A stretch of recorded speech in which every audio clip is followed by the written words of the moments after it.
رب العالمین والصلاة والسلام علی خاتم النبیین اما بعد فاعوذ باللہ من الشیطان الرجیم بسم اللہ الرحمن الرحیم۔ نظر کی حفاظت کی فضیلت، یہ مضمون نیکی کی دعوت صفحہ 314 تا 332 سے لیا گیا ہے۔ دعائے عطار یا رب المصطفیٰ، جو کوئی 17 صفحات کا رسالہ نظر کی حفاظت کی فضیلت پڑھ یا سن لے، اسے تمام گناہوں سے بچا کر مسلمانوں کی حق تلفیوں سے بچا اور اسے بے حساب بخش دے۔ آمین بجائے خاتم النبیین صلی اللہ علیہ وآلہ وسلم۔ درود شریف کی فضیلت، فرمان آخری نبی صلی اللہ علیہ وآلہ وسلم، جس نے دن اور رات میں میری طرف شوق و محبت کی وجہ سے 3 مرتبہ درود پاک پڑھا، اللہ پاک پر حق ہے کہ وہ اس کے اس دن اور اس رات کے گناہ بخش دے۔ پڑھتے رہو درود و سلام بھائیو مدام، فضل خدا سے دونوں جہاں کے بنیں گے کام۔ صلو علی الحبیب صلی اللہ علی محمد۔ راستوں میں بیٹھنے کے حقوق بخاری شریف میں ہے۔ حضرت ابو سعید خدری رضی اللہ عنہ سے روایت ہے کہ حضور نبی کریم صلی اللہ علیہ وآلہ وسلم نے صحابہ کرام سے ارشاد فرمایا، تم لوگ راستوں میں بیٹھنے سے بچو۔ صحابہ کرام علیہم رضوان نے عرض کی، ہم ان مجلسوں میں بیٹھ کر ضروری گفتگو کرتے ہیں اور یہ ہمارے لیے ضروری ہے۔ فرمایا، جب تم مجالس میں آیا کرو تو راستے کو اس کا حق دو۔ عرض کی گئی، راستے کا حق کیا ہے؟ ارشاد فرمایا، نمبر 1 نگاہیں نیچی رکھنا، نمبر 2 تکلیف دہ شے دور کرنا، نمبر 3 سلام کا جواب دینا، نمبر 4 نیکی کا حکم دینا اور برائی سے منع کرنا۔ ادھر ادھر دیکھنے کا بھی قیامت میں حساب ہوگا۔ پیارے پیارے اسلامی بھائیوں، اس حدیث پاک میں راستے کے 4 حقوق بیان کیے گئے ہیں۔ راستے کا حق، نمبر 1 نگاہیں نیچی رکھنا۔ واقعی اس کی بے حد اہمیت ہے، لہذا حصول ثواب آخرت کی نیت سے آنکھوں کے متعلق نیکی کی دعوت پیش کرتا ہوں۔ حجت الاسلام حضرت امام ابو حامد محمد بن محمد غزالی رحمۃ اللہ علیہ فرماتے ہیں، آنکھ کو ہر فضول بات یعنی جس کی ضرورت نہ ہو اس سے بچائے، کیونکہ اللہ پاک جس طرح فضول گفتگو کے بارے میں پوچھے گا، اسی طرح بروز قیامت بندے سے فضول نظر یعنی بلا ضرورت ادھر ادھر دیکھنے کے بارے میں بھی سوال کرے گا۔ اجنبیہ یعنی جس سے شادی ہمیشہ کے لیے حرام نہ ہو، اس کو دیکھنے سے خود کو بچانا ضروری ہے۔ حدیث شریف میں ارشاد ہوا، العینان تزنیان، یعنی آنکھیں زنا کرتی ہیں۔ اگر راہ میں نگاہیں چاروں طرف دوڑاتے رہیں تو بد نگاہی سے بچنا بے حد دشوار ہو جاتا ہے۔ خدا کی قسم، بد نگاہی کا عذاب برداشت نہیں ہو سکے گا۔ نگاہوں کی حفاظت کا قرآنی حکم۔ دعوت اسلامی کے مکتبۃ المدینہ کی کتاب پردے کے بارے میں سوال جواب 397 صفحات سے بعض مندرجات ملاحظہ ہوں۔ اللہ پاک مردوں کو نگاہوں کی حفاظت کی تاکید کرتے ہوئے پارہ 18 سورۃ النور کی آیت نمبر 30 میں ارشاد فرماتا ہے، قل للمؤمنین یغضوا من ابصارہم۔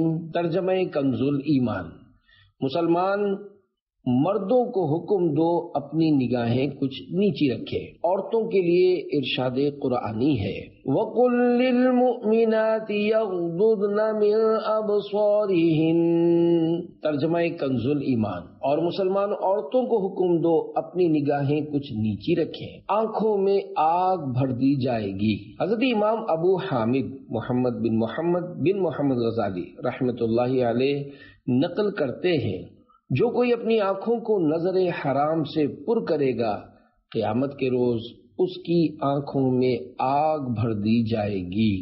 آگ کی سلائی، حضرت علامہ ابو الفرج عبد الرحمن بن جوزی رحمۃ اللہ علیہ نقل کرتے ہیں، عورت کے محاسن یعنی حسن و جمال کو دیکھنا ابلیس کے زہر میں بجھے ہوئے تیروں میں سے ایک تیر ہے۔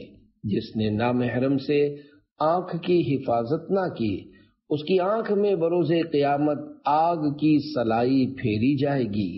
زینب کے 4 حروف کی نسبت سے نظر کے بارے میں 4 احادیث مبارکہ۔ نمبر 1، حضرت جریر بن عبداللہ رضی اللہ عنہ روایت فرماتے ہیں، میں نے سرکار دو عالم نور مجسم صلی اللہ علیہ وآلہ وسلم سے اچانک نظر پڑ جانے کے متعلق دریافت کیا تو ارشاد فرمایا، اپنی نگاہ پھیر لو، جان بوجھ کر نظر مت ڈالو۔ نمبر 2، سرکار مدینہ منورہ سردار مکہ مکرمہ صلی اللہ علیہ وآلہ وسلم نے حضرت علی المرتضیٰ رضی اللہ عنہ سے فرمایا، ایک نظر کے بعد دوسری نظر نہ کرو، یعنی اگر اچانک بلا قصد کسی عورت پر نظر پڑی تو فوراً نظر ہٹا لے اور دوبارہ نظر نہ کرے کہ پہلی نظر جائز ہے اور دوسری نظر جائز نہیں۔ نظر کی حفاظت کی فضیلت۔ نمبر 3، تاجدار مدینہ صلی اللہ علیہ وآلہ وسلم کا فرمان ہے، جو مسلمان کسی عورت کی خوبیوں کی طرف پہلی بار نظر کرے، یعنی بے خیالی میں نظر پڑ جائے، پھر اپنی آنکھ نیچی کر لے، اللہ پاک اسے ایسی عبادت عطا فرمائے گا جس کی وہ لذت پائے گا۔ ابلیس کا زہریلا تیر۔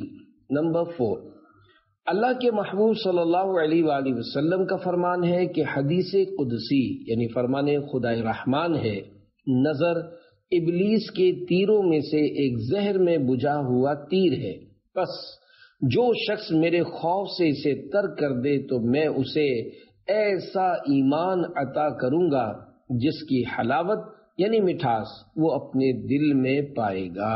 عورت کی چادر بھی مت دیکھو۔ حضرت علا بن زیاد رحمۃ اللہ علیہ فرماتے ہیں، اپنی نظر کو عورت کی چادر پر بھی نہ ڈالو، کیونکہ نظر دل میں شہوت پیدا کرتی ہے۔ گفتگو میں نگاہ کہاں ہو؟ سوال، کیا گفتگو کرتے ہوئے نظر نیچی رکھنی ضروری ہے؟ جواب، اس کی صورتیں ہیں، مثلا مرد کا مخاطب یعنی جس سے بات کر رہے ہیں وہ امرد ہو اور اس کو دیکھنے سے شہوت آتی ہو، یا اجازت شرعی سے مرد کسی اجنبیہ سے یا عورت کسی اجنبی مرد سے بات کر رہی ہو، تو نظر اس طرح نیچی رکھ کر گفتگو کرے کہ اس کے چہرے بلکہ بدن کے کسی عضو حتیٰ کہ لباس پر بھی نہ پڑے۔ اگر کوئی مانع شرعی یعنی شرعی رکاوٹ نہ ہو تو مخاطب یعنی جس سے بات کر رہے ہیں اس کے چہرے کی طرف دیکھ کر بھی گفتگو کرنے میں شرعاً کوئی حرج نہیں۔ اگر نگاہوں کی حفاظت کی عادت بنانے کی نیت سے ہر ایک سے نیچی نظر کیے بات کرنے کا معمول بنائے تو بہت ہی اچھی بات ہے، کیونکہ مشاہدہ یہی ہے کہ فی زمانہ جس کی نیچی نگاہیں رکھ کر گفتگو کرنے کی عادت نہیں ہوتی، اسے جب امرد یا اجنبیہ سے بات کرنے کی نوبت آتی ہے اس وقت نیچی نگاہیں رکھنا اس کے لیے سخت دشوار ہوتا ہے۔ مدنی چینل سے متاثر ہو کر 12 افراد کا قبول اسلام۔ پیارے پیارے اسلامی بھائیوں، نگاہیں نیچی رکھنے کی برکت مرحبا۔ آئیے اس ضمن میں ایک انوکھی مدنی بہار سنتے ہیں۔ چنانچہ کراچی کے ایک مبلغ دعوت اسلامی کی مدینہ منورہ میں بروز جمعۃ المبارک 2 جمادی الاخری 1432 سنہ ہجری بمطابق 6 مئی 2011 عیسوی کم و بیش 4 بجے دن سبز امامے والے ایک نوجوان سے ملاقات ہوئی۔ دوران گفتگو انہوں نے انکشاف کیا کہ وہ بمبئی ہند کے رہنے والے ہیں۔ ان سمیت گھر کے تمام یعنی 12 افراد نے بروز جمعۃ المبارک 5 ذوالحجۃ الحرام 1431 سنہ ہجری بمطابق 12/11/2010 اسلام قبول کیا۔ قبول اسلام کی وجوہات بتاتے ہوئے انہوں نے کہا ان کے گھر والے کچھ عرصے سے دعوت اسلامی کا مدنی چینل دیکھنے لگے تھے۔ اس کے پروگرامز میں مسلمانوں کا اسلامی حلیہ، ان کے مسکراتے چہرے اور بیان کی سادگی انہیں بہت اچھی لگی تھی۔ حالانکہ اس سے پہلے وہ لوگ بے عمل مسلمانوں کی حرکتیں دیکھ کر انتہائی بدظن تھے۔ مگر اب مدنی چینل پر اسلام کی حقیقی تصویر دیکھ کر اسلام سے متاثر ہونے لگے۔ بالخصوص دعوت اسلامی کے مبلغین کا بار بار نگاہیں جھکانے کی ترغیب دینا انہیں بہت بھاتا، اور آنکھوں کے قفل مدینہ کے فوائد کا تذکرہ سن کر وہ بہت خوش ہوتے۔ ان کی والدہ سب سے کہتی، اس گئے گزرے زمانے میں بھی یہ لوگ نگاہیں نیچی رکھنے کا درس دیتے ہیں، واقعی نگاہیں جھکا کر ہی رکھنی چاہیے۔ مدنی چینل کے پروگرام دیکھتے دیکھتے ان کے دل میں اسلام کی محبت اتنی بڑھ گئی کہ گھر میں اسلام قبول کرنے کی باتیں ہونے لگی، مگر وہ خوف زدہ تھے کہ لوگ کیا کہیں گے۔ اس سوال کا جواب بھی انہیں مدنی چینل سے ہی ملا۔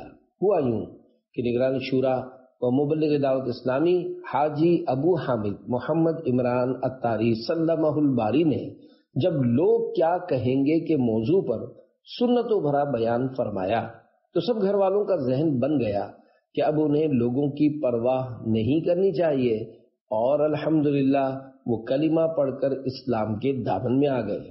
وہ گورنمنٹ ملازم تھے۔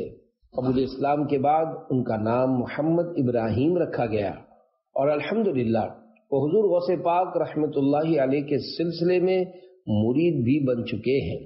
مبلغ دعوت اسلامی کا مزید بیان ہے کہ جب اس نو مسلم نوجوان نے ہمارے ساتھ سنہری جالیوں کے روبرو حاضری دی تو ان پر عجیب رقت طاری ہو گئی، اور رو رو کر اس عرض کی تکرار کرنے لگے، یا رسول اللہ صلی اللہ علیہ وآلہ وسلم، مجھے آنکھوں کا قفل مدینہ عطا کر دیجئے۔ پھر انہوں نے حکومت خضرا کے سائے میں اپنے عزم کا اظہار کیا کہ انشاءاللہ اب میں دیگر غیر مسلموں کو بھی دامن اسلام سے وابستہ کرنے کی بھرپور کوشش کروں گا۔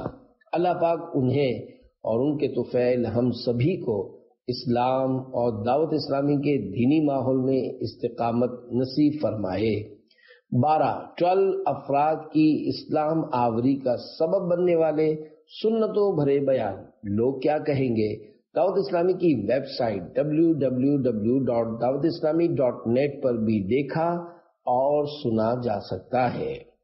اللہ کرم ایسا کرے تجھ پہ جہاں میں، اے دعوت اسلامی تیری دھوم مچی ہو۔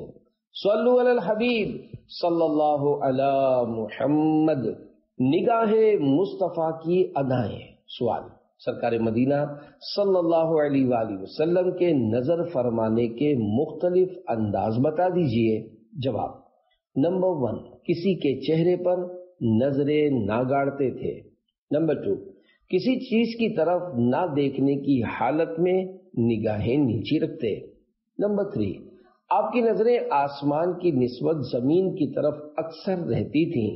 مراد یہ کہ اکثر خاموشی کے وقت مبارک نگاہیں جھکی ہوتی۔ نمبر 4، اکثر گوشۂ چشم یعنی آنکھوں کے وہ کنارے جو کن پٹی سے ملے ہوتے ہیں سے دیکھتے ہیں۔ مطلب یہ ہے کہ حد درجہ شرم و حیا کی وجہ سے پوری آنکھ بھر کر نہ دیکھتے تھے۔ نمبر 5، جب کسی طرف توجہ فرماتے تو پورے متوجہ ہوتے، یعنی نظر چراتے نہیں تھے۔ اور بعض نے یہ فرمایا کہ صرف گردن پھیر کر کسی کی طرف متوجہ نہ ہوتے بلکہ پورے بدن مبارک سے پھر کر متوجہ ہوتے۔ جس طرف اٹھ گئی دم میں دم آ گیا، اس نگاہ عنایت پہ لاکھوں سلام۔ شرح کلام رضا۔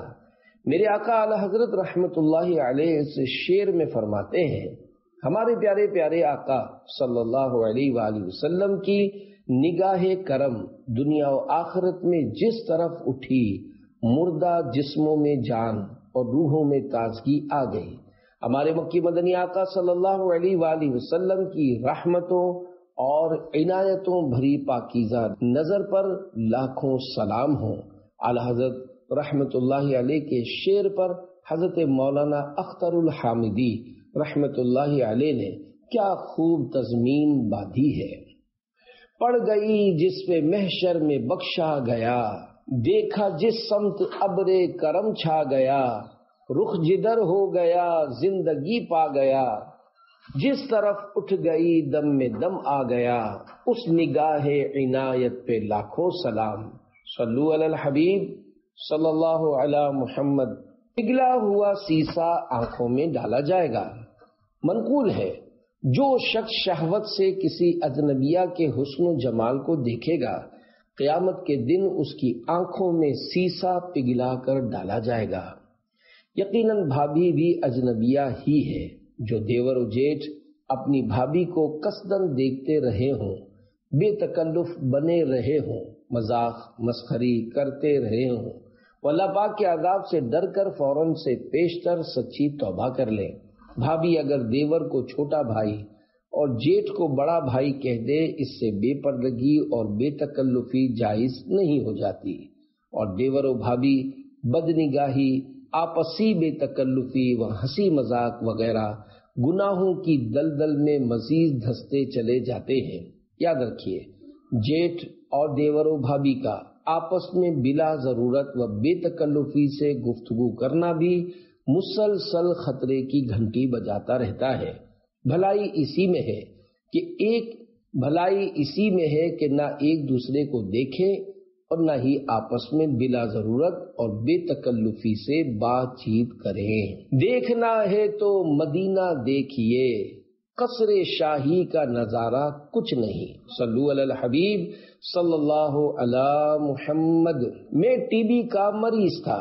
شرم و حیا کا جذبہ پانے، بدنگاہی کی آفتوں سے خود کو ڈرانے، نگاہوں کی حفاظت کی تڑپ بڑھانے، بات کرتے ہوئے نگاہیں نیچی رکھنے کی عادت بنانے کی خاطر عاشقان رسول کی دینی تحریک دعوت اسلامی کے دینی ماحول سے ہر دم وابستہ رہیے، اور اپنے اس دینی مقصد مجھے اپنی اور ساری دنیا کے لوگوں کی اصلاح کی کوشش کرنی ہے کہ حصول کی خاطر اپنے ایمان کی حفاظت کے لیے فکر مند رہیے، نمازوں کی پابندی جاری رکھیے، سنتوں پر عمل کرتے رہیے، نیک اعمال کے مطابق زندگی گزاریے، اور اس پر استقامت پانے کے لیے روزانہ اپنا جائزہ لے کر نیک اعمال کا رسالہ پر کرتے رہیے، اور ہر ماہ کی پہلی تاریخ کو اپنے یہاں کے دعوت اسلامی کے ذمہ دار کو جمع کروا دیجیے، اور پابندی سے ہر ماہ کم از کم 3 دن کے سنتیں سیکھنے سکھانے کے مدنی قافلے میں عاشقان رسول کے ہمراہ سنتوں بھرا سفر کیجیے۔ آئیے آپ کی ترغیب و تحریض کے لیے آپ کو ایک مدنی بہار سناؤں۔ ضلع ننکانہ پنجاب پاکستان کے ایک اسلامی بھائی تادم تحریر تقریباً 12 سال سے عاشقان رسول کی دینی تحریک دعوت اسلامی کے دینی ماحول سے وابستہ ہیں۔ ان کی وابستگی کا سبب بین الاقوامی 3 دن کے سنت بر اجتماع صحرائے مدینہ ملتان شریف میں حاضری ہے۔ اجتماع کے تقریباً 7.5 ماہ بعد وہ سخت بیمار ہو گئے۔ ڈاکٹروں نے ان کے مرض کو ٹی بی قرار دیا۔ بیماری بھگتتے ہوئے لگ بھگ 4.5 ماہ گزر گئے، اور ایک بار پھر 3 دن کے سنتوں بھرے اجتماع کا موسم بہار آ پہنچا۔ وہ جانے کے لیے بے قرار ہوئے، مگر گھر والے مانے یعنی رکاوٹ ہوئے۔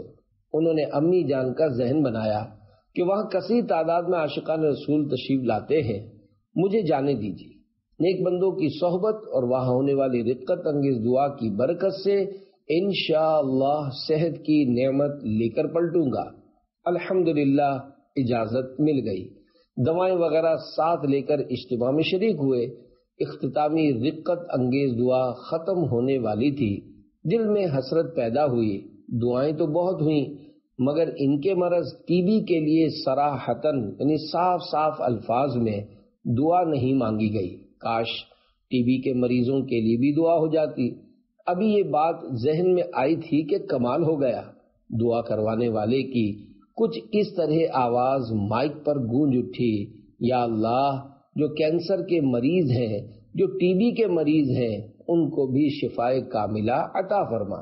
دعا میں 2 اور بیماریوں کے بھی نام لیے گئے جو وہ بھول گئے۔ خیر، ٹی بی سے شفا کی دعا سنتے ہی ان کے دل نے گویا پکار کر کہا کہ بس اب تو ٹھیک ہو گیا۔ اجتماع سے واپسی کے دوسرے ہی دن چیک اپ کروانے کے لیے پنجاب کے شہر شیخو پورا گئے۔ ایکس رے وغیرہ کروائے۔ ایکس رے دیکھ کر اسپیشلسٹ ڈاکٹر حیرت زدہ ہو گیا اور کہنے لگا، مبارک ہو، آپ کی ٹی بی ختم ہو چکی ہے۔ اگرچہ ہو ٹی بی نہ گھبراؤ پھر بھی، شفا حق سے دلوائے گا مدنی ماحول، تمہیں صحت و عافیت